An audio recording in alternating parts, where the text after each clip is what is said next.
ऐसे देवी देवता को मानने का नाम धर्म नहीं है। धर्म की एक मौलिक विशेषता है। शिकागो के धर्म सम्मेलन में स्वामी जी ने एक बात कही थी, पूरे विश्व को हिला दिया। भले जितने धरती पे लोग हैं उतने धर्म होना चाहिए, बात ठीक है। युग ऋषि क्या लिखते हैं, धर्म किसे कहते हैं, तो एक शब्द में आप बताते हैं, कर्तव्यों के पालन करने को धर्म कहते हैं। क्या मंदिर मस्जिद जाना या तीर्थ जाना या कोई आप कर्म कांड कर देना या पूजा पाठ कर देना या गुरु बना देना, ये तो आपकी आस्था का विषय है, इससे धर्म का कोई लेना देना नहीं। देखो आप क्या बोलते हैं, पत्नी व्रत धर्म, पति व्रत धर्म, राष्ट्र धर्म, मातृ धर्म, पितृ धर्म, ये धर्म की परिभाषा है। एक पुरुष ने भी पत्नी के धर्म को निर्वाह कर लिया, एक स्त्री ने पतिव्रत धर्म का निर्वाह कर लिया, एक संतान ने मातृ और पितृ धर्म का निर्वाह कर लिया, तो समझ लो घर ही देवालय बन गए।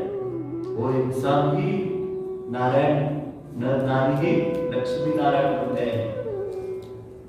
धर्म की व्यापकता जो है वो बहुत ऊंची है। पता नहीं धर्म निरपेक्ष शब्द कहां से पैदा हो गया, तो हमारी इतनी बड़ी पवित्र आस्था के साथ इसको निरपेक्ष जोड़े, जबकि सापेक्ष होना चाहिए।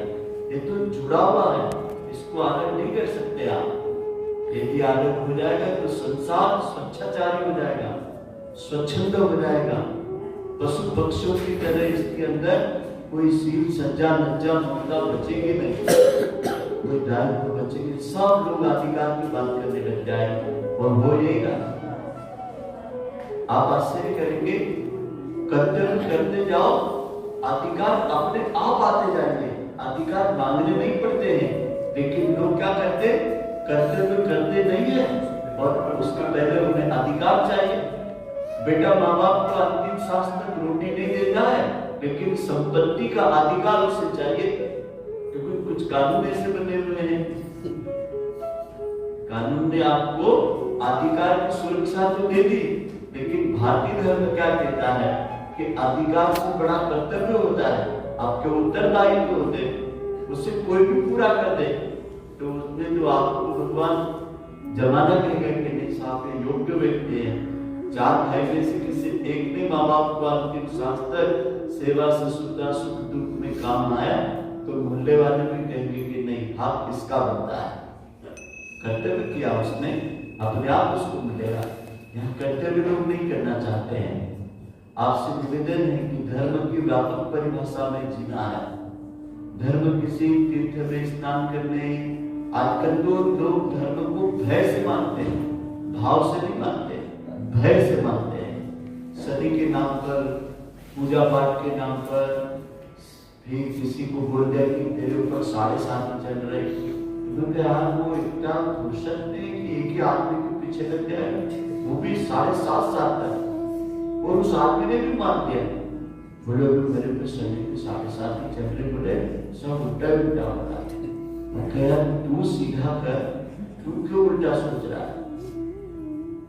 तो कई लोगों को मैंने देखा, बोला मैं काला कपड़ा डालेंगे शनिवार के दिन, फिर काली उड़द जाएंगे, फिर तेल लाएंगे, जय शनि महाराज, फिर उस पर चढ़ाएंगे तो शनि भगवान खुश हो जाएंगे। मैं कह रहा इतना शनि भगवान बच्चा कैसा है कि 725 करोड़ लोगों को छोड़ करके तेरे पीछे लग जाओ, 1 किलो उड़द के लिए,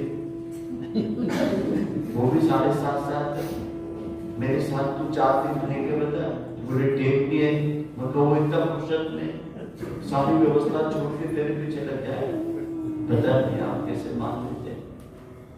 फिर वो देव भी कैसा, जो किसी का नुकसान करता हो, किसी को सताता हो, किसी का आहित करता हो, वो देव भी कैसा, तुमने उसको देव कैसे बोल दिया। हमारे यहाँ तो 2 ही वर्ग है, एक देवताओं का और एक असुरों का। तो असुर तो असुरी होते हैं, तुम देवताओं को असुरों की तरह करते। एक आदमी मेरे से मिला क्योंकि हमारे कोई पितृ दोष लगा हुआ है, तो उनका पितृ दोष तेरे कैसा आ रहा है, हमारे ने बोला तुमने तुम्हारे पितृ दोष है, तुमको वहां जाना पड़ेगा, नासिक में, फिर वहां त्र्यंबकेश्वर में जाना पड़ेगा, फिर तेरे को गया जाना पड़ेगा, फिर वहां पिंडदान करना पड़ेगा। तो क्या कोई माँ बाप ऐसे होते होंगे जो मरने के बाद अपने बच्चों को सताने के लिए आते होंगे? ऐसा तो मैंने नहीं देखा है। तो सताएंगे बेचारे जो जीते जी अपना मुका निवाला देके गए, जो माँ गीले में खुद सोते थे, सूखे में हमको सुलाती थी, मरने के बाद वो इतने नालायक बन गए कि अपने बच्चों को सताने के लिए आने के पितर बन के हो गए। यार तुमने कैसे मान लिया भाई मेरे? तो कितना कमजोर आदमी है कि अपने से विदा होने वालों के प्रति तेरी मानसिकता ठीक कर बेटा। हाँ, जिसने जीते जी अपने माँ बाप को रोटी न दी हो, सताया हो, उनके जीवन को परेशान किया हो, तो मैं मान सकता हूँ कि उनके हालात, उनकी तड़पन, उसको कहीं नींद में भी याद आता कि काश मैं कितना नालायक बेटा हूँ जो मेरे माँ को में काम नहीं आया, मेरे बाप को काम नहीं आया। एक लड़का पढ़ लिख करके थोड़ा होशियार हुआ, तो उसकी माँ की आंख थोड़ी नकली थी, काली देखती थी वो। तो बोलता था, माँ मुझे मेरे जब दोस्त मेरे से मिलने आए तो तू पीछे वाले रूम में रहकर आगे बताया जाए। ठीक है बेटा। क्यों? बोले कुछ नहीं, बोले मेरे को अच्छा नहीं लगता। बोले फिर थोड़े दिन बाद में बच्चा पढ़ लिख करके विदेश चले गए और माँ बाप को भी छोड़ गए। उसकी माँ को कभी याद नहीं करता, जब वहां चले गए माँ को याद आती थी कि मेरे बेटे को मेरे को मिलना है, खबर भेजती थी वो।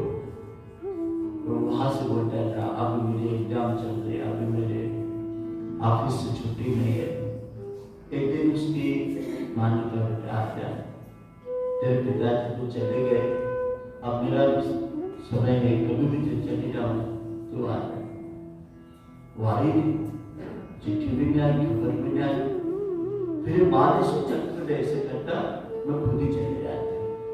बेचारे किसी परिचित के साथ वो चली गई। वहां जैसे गई तो उसको इतना गुस्सा आया, उसकी माँ को बोला, क्यों इतनी दूर आई? मैं तेरे को बोला ना कि तू मेरे को अच्छी नहीं लगती, और तेरी आँख तो बिल्कुल ना अच्छी लगती, तेरे को देख करके मेरे को गुस्सा आता है। बोले बेटा मैं इसलिए आई कि तेरे को जाने के पहले और कुछ जरूरत हो तो मैं तेरे को कुछ दे के जाऊँ। तेरे को याद नहीं होगा तो बचपन में क्रिकेट खेलते खेलते तेरी एक आंख फूट गई थी, तो मैंने ये मेरी आंख तेरे को दी थी, इसलिए मेरी आंख ऐसी बेटा। अगर मरने के पहले भी दूसरी आंख कभी तेरे को काम आती हो तो मैं ये भी तेरे को देने को तैयार हूँ। मैं यदि कुरूप हूँ तो तेरे को सुंदर बनाने के लिए, लेकिन तुझे पता नहीं है कि माँ ने तेरे लिए कितना त्याग किया। उस बच्चे की उस दिन आंख खुली कि मेरी माँ ने कितना छुपा करके रखा कि मुझे बताया भी नहीं कि मैंने गर्भ में भी आंख दी और जीवन की घटना में भी आंख दी। वो माँ होती भाई बहनों। लेकिन हम अपने बच्चे जो है ना, माँ बाप को एक प्रोडक्ट मानते हैं, एक बैंक मानते हैं, एक ATM की मशीन मानते हैं। उनको माँ बाप कैसे करते कहा है। यदि माताओं से मैं पूछूं कि कितनी माताओं ने अपने बच्चों को अपने पति की, सास ससुर की, अपने खुद की 5 प्रकार की कहानियां बना करके उनको सुनाई हो, शायद नहीं सुनी होगी। हाँ, किसी घटनाओं की कहानी आपके बच्चों को मोबाइल पे जरूर बताइए, जो औले बोले लोगों के, चाहे वो फिर घटना फांसी की हो, चाहे रेप की हो, चाहे कोई मुस्लिम की हो, चाहे कोई अपराधी की हो। कभी कभी अपने घरों में रात को सोने के पहले अपने उन छोटे छोटे 4-4, 3-3 साल के बच्चों को अपनी छाती में लेटा करके माता पिता घर की कहानियां सुनाया करते थे, और उस कहानियों से बच्चों में घर के लोगों के प्रति आस्था पैदा होते थे, घर के लोगों के प्रति संवेदना पैदा होते थे। लेकिन वो संवेदना, वो प्रेम पता नहीं कहाँ चले गया। वो क्यों चले गया? क्योंकि वो घर की कहानी नहीं जानते हैं, घर की उड़ान को उन्होंने नहीं देखा है। उन्होंने तो आज देखा है कि मेरे बाप के तिजोरी में पैसा आया, लेकिन बाप ने पहले दिन 1 रुपया कैसे कमाया ये कोई माँ ने अपने बच्चों को नहीं बताया। आपके पिता ने पहली ईंट घर की कैसे लगाई वो किसी माँ ने अपने बच्चों को नहीं बताया। हम दोनों का विवाह हुआ और हम दोनों ने अपने जीवन में कितने घर बदले, कितने जिंदगी में सुख दुख की धूप छांव देखे, इसकी कोई कहानी बनाकर हमने अपने बच्चों को नहीं बताना चाहिए। कभी भी इसको मोबाइल में अच्छा सुंदर सा एकांत में बैठ करके दोनों पति पत्नी बात करो अपनी जिंदगी की।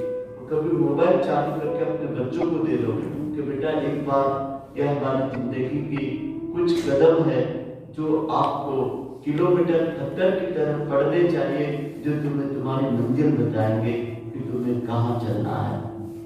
ऐसा होना चाहिए। इस बात का आह्वान हमारे ऋषि ने जब किया कि घरों में सप्ताह में एक दिन पारिवारिक सत्संग होना चाहिए, तो लोग आश्चर्य करते थे।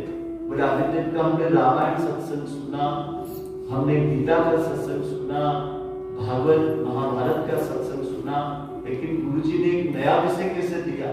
तब गुरुजी ने कहा बोले हमारा चरित्र भी हमारे परिवार को मालूम होना चाहिए, हमारे जीवन की घटनाएं भी हमारे बच्चों को बहू को मालूम होनी चाहिए। तो उनको पता ही नहीं था। हमारे घर में पराए बाप की बेटी बहू बन के आती है, हम उसको घर की बुनियाद बताते देंगे और उसको बोलते बेटा चिंता मत करना, तेरे को जो चाहिए वो मांग करना। वो बेचारी सोचती कि भैया चलो उड़ा दो, आपने क्या करना है।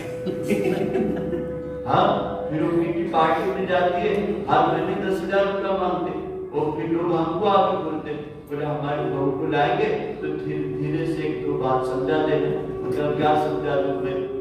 तुम अपनी बहू को अपने घर की बुनियाद में बताओ कि तुम्हारा बजट क्या है, तुम कर्जे देके क्यों उसको 10,000 का महीना देते हो, वो भी किसी पार्टी के लिए। सोच के देखिए, बहुत मामला गड़बड़ है। ये मामला हमने गड़बड़ किया है। गृहस्थ एक आश्रम है, जैसे आश्रम है ना, ऐसा आपका भी एक आश्रम है। तो हमारा ऋषि कहता है कि सबसे पहले कर्तव्य धर्म को समझो, दूसरी चीज होती है कि हमारे पास में धर्म है तो अर्थ होना चाहिए, और अर्थ का उपयोग प्रदर्शन में कभी मत करो, मर्यादा में रखो। और तीसरा है धर्म है अर्थ है तो काम वासना के लिए मत जियो, वो काम को अमर्यादित तरीके से मत करो। काम के बाद विश्राम, और काम यदि गृहस्थ वाला है आप समझते हैं तो उसके बारे में भी पिता ऋषि कहते हैं कि बेटा बेटी में अंतर नहीं करना है। बेटी क्या होता है, बेटा क्या होता है, नहीं, हमें तो ये देखना है कि हमने इनका स्तर कैसा बनाया है। हमारा संसार संतान से नहीं चलता है, संस्कार से चलता है। कुछ मूर्ख लोगों ने केवल और केवल बच्चों के लिए ही संसार मान रखा है। सबसे बड़ी भूल करी है। ये संसार तो संस्कारों से चलता है, संस्कृति से चलता है, संतान से नहीं चलता है। ये सारा विश्व तो आप ही का है, लेकिन आप तो उसको अपना बोलते हैं जिसको आपने केवल जन्म दिया है। औरों के लिए भी सोच सकते हैं आप। अगला और महत्वपूर्ण अंतिम मोक्ष। यदि धर्म है, अर्थ है, काम है, तो चौथा चीज के लिए आपको कहीं जाना नहीं है। मुक्ति का मार्ग तो बंधनों से मुक्ति है, राग से, द्वेष से, लोभ से, लालच से, अहंकार से, घमंड से, ईर्ष्या से, नफरत से। ये मानव विकृतियां जो है इसमें आदमी फंसा हुआ है और मुक्ति का मार्ग ढूंढ रहा है। मुक्ति का मार्ग होता है प्रवृत्तियों से निवृत्ति की ओर चलिए। जो भी प्रवृत्ति आपने फैला रखी ना, आपके सामने इसके उत्तराधिकारी खड़े करिए, तो आप सही सही जिंदगी जी रहे। कई लोग क्या करते, मतलब 60 के बाद में भी चाबी छल्ले घर के अपनी कमर में लटका के रखते हैं। ये तो दुख का कारण है। 60 के बाद यदि आपने अपने बहुओं को, बच्चों को, बेटों को, छोटे भाइयों को यदि आपने सामने उनको उत्तराधिकारी के रूप में यदि नहीं विकसित किया, तो फिर आपको रोना ही रोना है। आपकी कभी भी घंटी बज जाएगी, वो में आपके हाथ ही लग जाएगी। और आदिकाल से ऐसा ही होता है। चलो मैं आपसे पूछूं, कितने लोगों ने अपनी वसीयत लिखी है? वो हाथ खड़े करें। एक भाई ने केवल हाथ ऊंचा करा। यही बात यदि मैं किसी अमेरिका के मंच पे करता, यूरोप के, ऑस्ट्रेलिया के, फ्रांस के, तो प्रत्येक 18 साल से ऊपर का व्यक्ति हाथ खड़ा कर देता है। वहां सिस्टम बना हुआ, वहां की सरकार की तरफ से आह्वान है कि कोई भी व्यक्ति हमारे देश का बिना वसीयत का नहीं मरे। यदि हमने वसीयत लिख दी है तो फिर हम स्पष्ट हो चुके हैं कि मेरे मरने के बाद मेरे शरीर का क्या करना, मेरी संपत्ति का क्या करना, मेरी प्रॉपर्टी का क्या करना, मेरी अधिकार किसके हिस्से में जाएंगे, मेरी पत्नी का क्या करना, मेरे किन बच्चों के लिए क्या करना है, मुझे समाज के लिए क्या करना, राष्ट्र कोष के लिए क्या करना, पीड़ित मानवता के लिए क्या करना, मेरे अमुक रिश्तेदार के लिए क्या करना। आप स्पष्ट हो जाइए, एक दिन शांति से बैठिए। मैंने मात्र 16 साल की उम्र में अपनी वसीयत लिखी थी। 16 वर्ष की उम्र में मैं नर्मदा किनारे खंगाट में था, साधना के लिए, सूर्य साधना के लिए। 63 दिन तक पानी की भी एक बूंद नहीं पी थी 16 साल की उम्र में। कितने दिन? 63 दिन, एक बूंद पानी भी नहीं। पूरा शरीर का केवल अस्थियां रह गए थे, पूरे बाल एक एक चले गए थे, पूरी चमड़ी ऐसे रोटी की तरह निकल रहे थे। और जब मैंने अपना पिंडदान किया, अपनी मूर्ति बना करके अपना अंत्येष्टि संस्कार किया और अपनी वसीयत लिखी 11 पॉइंट की। वसीयत आज भी है और उसी वसीयत को मैं आज तक जी रहा हूं, एक शब्द आगे पीछे नहीं होने दिया। उसका तो नाम जीवन है। आदमी को पता ही नहीं है कि वो धन क्यों कमा रहा, उसको पता ही नहीं कि मैं बच्चे को पैदा करना, उसको पता ही नहीं कि मैं क्यों मंदिर जा रहा, उसको पता ही नहीं कि मैं दान क्यों कर रहा। सब एक अंधी चाल की तरह एक भीड़ का हिस्सा बनकर कर रहा है। वसीयत सबसे बड़ी चीज होती है। तो आप लोग सब अपने अपनी वसीयत लिखना एक कागज के ऊपर, पूरा स्पष्ट हो जाना। बिगड़ स्पष्ट होने से आपकी मुक्ति होना ही नहीं, आप तो भूत प्रेत बनोगे। क्यों? क्योंकि आपकी आसक्ति में आप मरोगे। तो क्या बोला? प्रवृत्तियों से निवृत्ति की ओर। ये जीवन क्या है? एक प्रवृत्ति है।